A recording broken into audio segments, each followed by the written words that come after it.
Namaskar, good evening. So here I am with a beautiful story by the great author Shri Manoj, and the story is from his book Stories of Light and Delight. The Royal Journey to Heaven. A fat, foolish king had a very lean, sharp-witted minister. The minister claimed to be very wise and spent all his time flattering the king.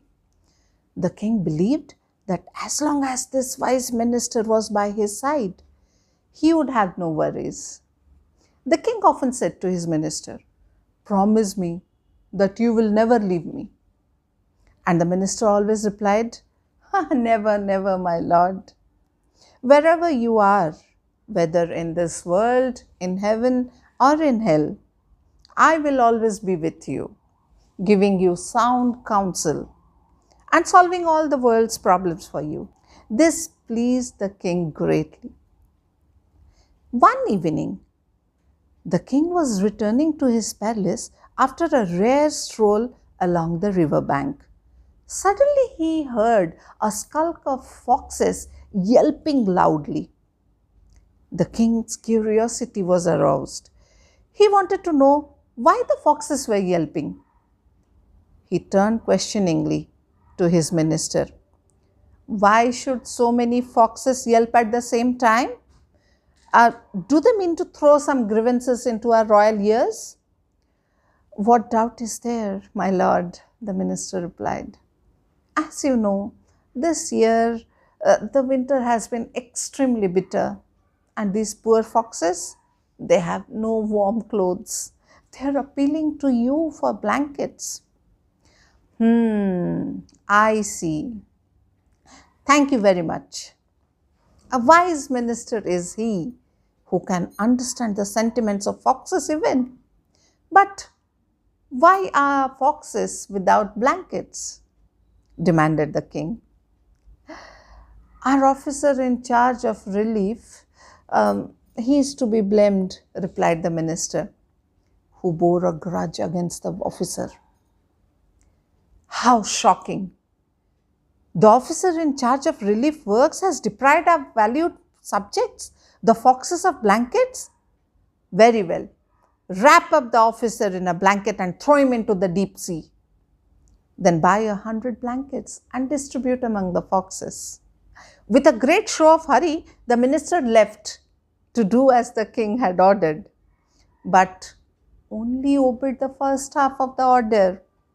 He wrapped the minister and threw him in the sea. But though he took out a huge amount from the treasury, he never bought blankets for the foxes. A week later, the king again heard the foxes yelping. He looked at the minister with great surprise. "What's the matter? Why are our foxes yelping again?" "For an entirely different reason, my lord. They are yelping out their thanks. They want to thank you," replied the minister.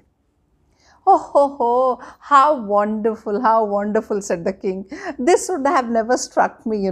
I'm sure no king on earth has a wise minister like you. I'm so lucky. But please, my dear minister, promise me you are never going to leave me." "Never, never," replied the minister. "I will be there with you, whether you are in this world or in heaven or in hell." The king was very pleased, but his pleasure did not last long. Suddenly a little boar ran by. The king, who had never gone into the forest for hunting, nor beyond his little town, had never seen a boar before. With great astonishment, he asked the minister, "Good God, what creature is this?" The minister, of course, knew it was a boar, but as usual, he wanted to take advantage of the king's ignorance. "This is one of your elephants. This is one of your elephants, my lord, reduced to this pitiable size, because the officer looking after the elephant has neglected to feed it properly." The king shook with fury. He immediately ordered the officer to be put to death. Then he requested the minister to take out as much money from the royal treasury and put the poor creature back to health. Needless to say, the minister drew large amount from the treasury but kept it to himself. A month passed. One evening it so happened that the king, while returning from a stroll, again came across the boar. He looked questioningly at the minister. Is this not the same starving elephant we saw the other day? How is it that there is no improvement in its health? The minister gave a grin and he said that, my lord, the elephant you saw the other day has now grown as plump as your majesty. This one is a rat which has grown so fat because it has been devouring the food in the royal kitchen. The items which should have been in your tummy, it is all in his tummy now. It shows how negligent the chief cook is, replied the minister. The chubby face of the corpulent king turned as red as ripe chili pod. He rolled his eyes on his own tummy and could only mutter, "What a pity! What a pity!" His voice choked at the thought of what he had been deprived of. He immediately ordered that the cook prepare the best royal dinner he could, for he must be hanged soon thereafter. The cook secretly met the minister and gave him a bag full of gold. He also promised that whenever he prepared a special dish for the king, he would no longer neglect the minister. A portion of that food would be sent to the minister immediately. The minister was immensely pleased. I will see to it that you are safe. Don't worry, you go. Now, after enjoying the dinner, the king was ready to enjoy the sight of the cook being hanged. The noose was there and so was the cook. A minute and the cook would be dispatched. He was shivering and he was in tears. "Stop! Stop!" The minister came rushing, shouting, gasping, and wiping his forehead. Turning to the king, he said, my lord, I just consulted the almanac and found that this hour, midnight, is a very propitious hour. Anyone who is hanged now will find a diamond castle reserved for him in paradise. My lord, hanging the naughty cook now would not be a punishment. It would be a reward for him. Must we dispatch to heaven a fellow who deserves to be punished?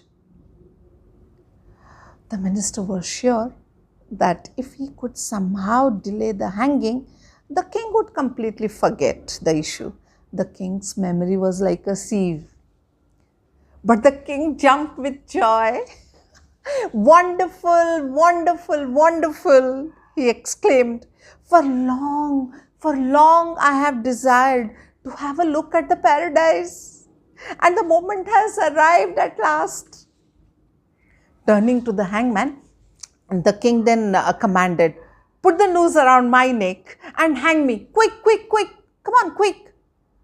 But while briskly advancing towards the hanging noose, he stopped.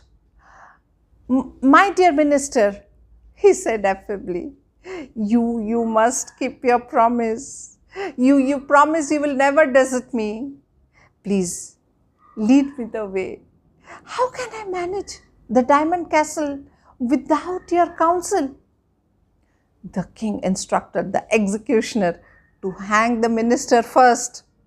Before the horrified minister could utter a word, some courtiers pushed him forward and some others forcibly thrust his head into the noose. The king was delighted at the eagerness they displayed in carrying out his orders. As soon as they had hanged the minister, they turned to the king and hanged him too. For that is what he had desired. The kingdom breathed relief, and the courtiers selected a noble, kind man to occupy the throne. So, this is the story. I wanted to read out the story so I don't distort the author's original lines. I hope you enjoyed it.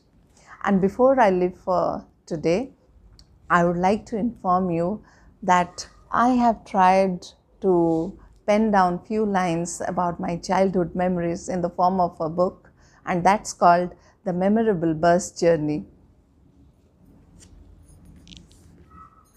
This is the book and it's all available on Amazon.